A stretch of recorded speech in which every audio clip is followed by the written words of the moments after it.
funding framework is extremely simple, but you'd be surprised how many people, one, sleep on it, and two, don't even know that this is what it's pretty much being used to get you business funding, right? Quote unquote business funding.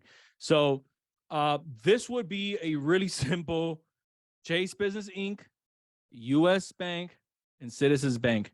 Now, I don't know if you guys have seen, Citizens Bank is no longer, and I didn't have it on here, Citizens Bank is no longer offering soft pull. They're actually doing hard credit checks now. Just a heads up. So if somebody's looking at the slide right now, Citizens Bank they're only a soft pull on an Equifax. Not anymore. They're doing hard pulls now. So just a FYI. Chase Bank, US Bank, Citizens Bank. Typically, with Chase Bank and US Bank, you can go up to 50K no doc. Anything above that, and when I say no doc, it means app only. That means whatever is on the application. Stated income. Yep. Stated income.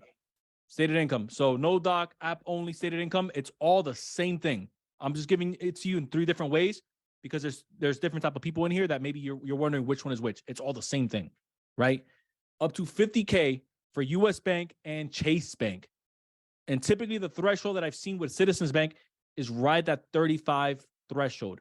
I'm not sure if Rad's seen any more, but that's right around that threshold that I've seen that they're typically lending up to, between that 20 to right around 35 before they start requesting anything. The next one that I have, and this is beginners, I have a novice framework. This would be Chase Bank, again, Inc. Business Unlimited. It would be US Bank, same card. Citizens Bank, same card. We're adding FNBO on there. Notice that FNBO pretty much allows you to do one card in their network. Anything after that, they'll ask you to shut it down. So with Chase Bank, the one thing that changes outside of adding FNBO to this funding framework right here is that you're able to add that second card. So we'll go in for maybe Inc. Biz Unlimited, and then we'll go back in for the second Inc. card. Now, the rule of thumb with this is you want to wait for the first card to get approved. I wouldn't want you to apply for both at the same time. Secure one first, and then go back in and apply for the second one. And so you can go ahead and apply for the second one. Remember, with the business credit cards, there's 2 ways to bypass the 524 rule because that's probably a question that you have.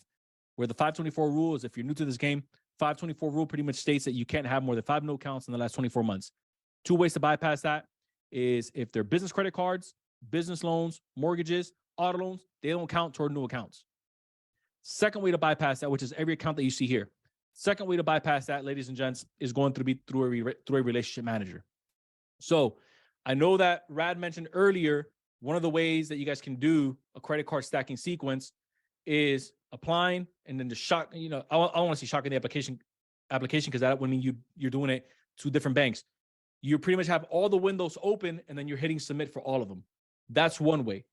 The other way that you can do it, since you're pretty much spreading out your inquiries at this point, is you can actually either A, go through the relationship manager directly, or B, have that business banker set up so you can hit all of them.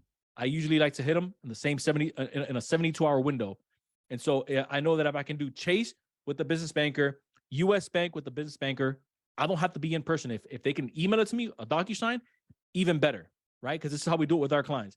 We have Citizens Bank, again, nationwide. If you're dealing with the business banker, if you live in Minnesota, let's say they're in Florida, in Tallahassee, they can send it out to you. They can pretty much be your business banker. It's just going to be virtually, but they could do it for you.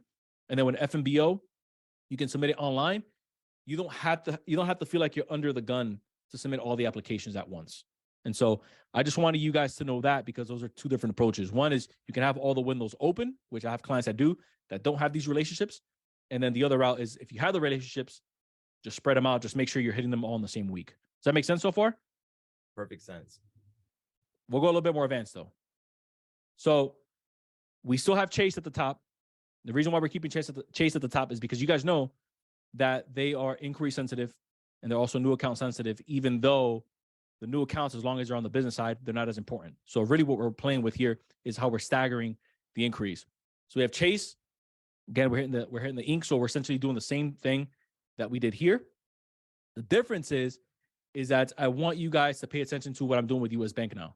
So with US Bank is I have a 50K app only, and that's on a business platinum. That's 18 months, 0% interest. And then I'm also doing a 50K, or up to, I should say, 50K on a no doc business term loan.